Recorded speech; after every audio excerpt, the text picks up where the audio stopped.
අපි උදව් පදව කරන එක්කෙනා මේ ඉන්නවා ළඟපාතම. එයා ගෙවල් දොරවල් අහගෙන එන්නේ නැහැ හැබැයි. නිකම්ම පැත්තක ඉන්න කෙනෙක් අරයා හොඳ කෙනෙක් අරයාට කරදරයක් කරලා ඇවිල්ලා උදව් කරනවා. එතකොට තමයි සත්පුරුෂයා කියලා අපිට අඳුරගන්න පුළුවන් වෙන්නේ. එතකොට අපිට අන්න දැනෙනවා රසයේ සත්පුරුෂයාගේ රසයේ සුවඳ දැනෙනවා. මෙයා නම් හොඳ සත්පුරුෂයේ දිවියෙක් වාගේ උදව් කළා. එයාගේ උපදේශ, එයාගේ වචන, අවවාද, උදව් උපකාර හරියට මිහිරි. ඒක තමයි අපේ ජීවිතයට අවශ්‍ය සත්පුරුෂයෙක් හා සත්පුරුෂ වචනේ. හොඳ සුභාසිත අසාස්වාද සත්පුරුෂ ආශ්‍රය. ඒක තමයි අමාඵල ගිහිලි දැන් තේරුණා නේද?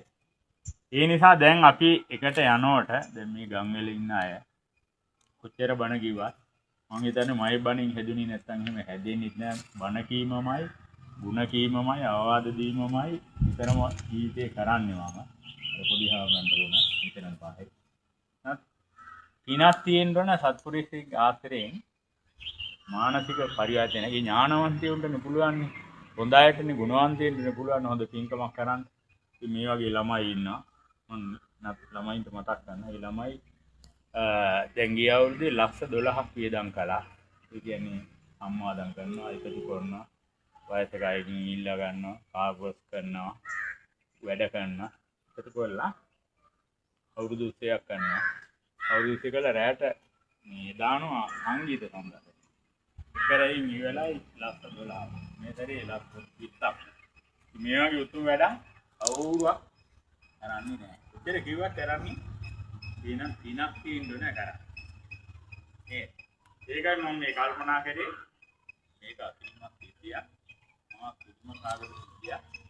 ඔබලා ආගි හරි අනුදෙන්නක් ඇතුව මනහලා දුක සංවිධානයක් වෙන්න මොකද සංවිධානය කියලා මම ඇරියෙන්නේ නැහැ, දන්නේ නැහැ. ඔබලා මිතේ බුදුන් හමුවට යන පූජා පෙළහැරක් කියලා මම කල්පනා කරා.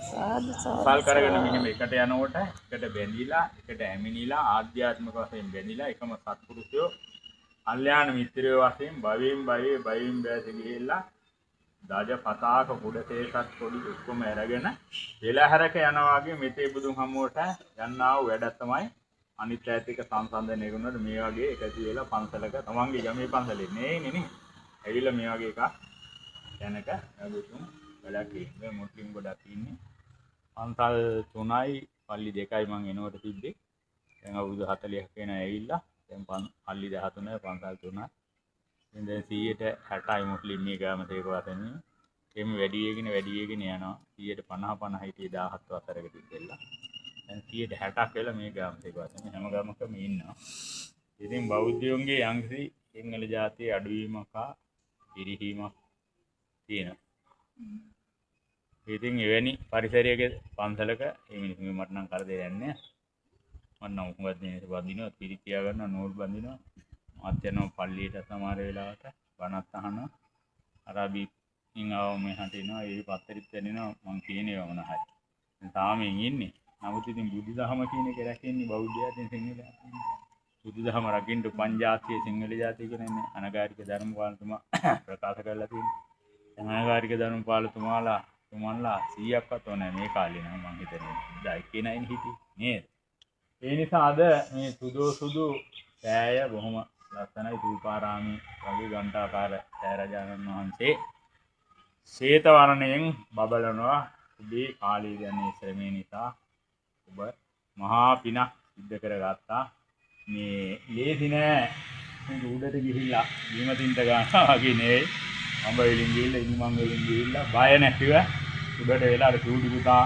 අර කොච්චරලු උඩ යා කියලා මහත්තයා කිව්වා මං මහණෙන්ට කියලා අන්දුවට බෑ කිව්වා ඉතින් මේ පුතාට පින් තියෙනවා කෙනියෙන් තේනවා ඉතින් සම්පූර්ණ ගාලා මේ කාලා මේ තාප් වෙලා ටිකක් ගාලා අතර වෙනකොට වැඩිත් අවසන් කළා අතිරිමත් විදිහට සාල පින් ඒ පින් සියලු ලෝසසුන් අප ආරක්ෂා කරන අල්පීසාක්‍ය මහේසාක්‍ය සම්මියද්දුස්සේ පින් කරන සියලුම ශ්‍රීනාථ ශ්‍රී විෂ්ණු ශ්‍රී සුමන සමන් කතරගම ශ්‍රී සිද්ධ සූනන් සිද්ධ පත්තිනී ආදී සිළු දියන්ට පින්කමති සම්මියද්දුස්සේ මේ විහාරස්ථානයේ අධිකිත සියලුම දෙවි දේවතාවුන් වහන්සේලාට ඔබේ ඥාති දේවතාවුන් වහන්සේලාට ඉෂ්ට දේවතාවුන් වහන්සේලාට දැන් අවුරුදු 25ක් ඉඳන් මම මේ දිව්‍යයන් කියන්නේ කවුද කියලා පරිේෂණයක් කළා ඒකල මේ මේ පරිසරය කියන එක හොයාගත්තා මේ දෙවිවරු කියන වර පොත්වල තියෙන සුද්ධේවිවරු භෝගතේල මේ චෛත්‍යරා දේවවිම ඒ වගේ නේවා පරිශනයක්කින් හොයාගත්තා අන්තිමේ දේව සභා තියෙන දෙවිවරුන්ගේ නම් තියෙන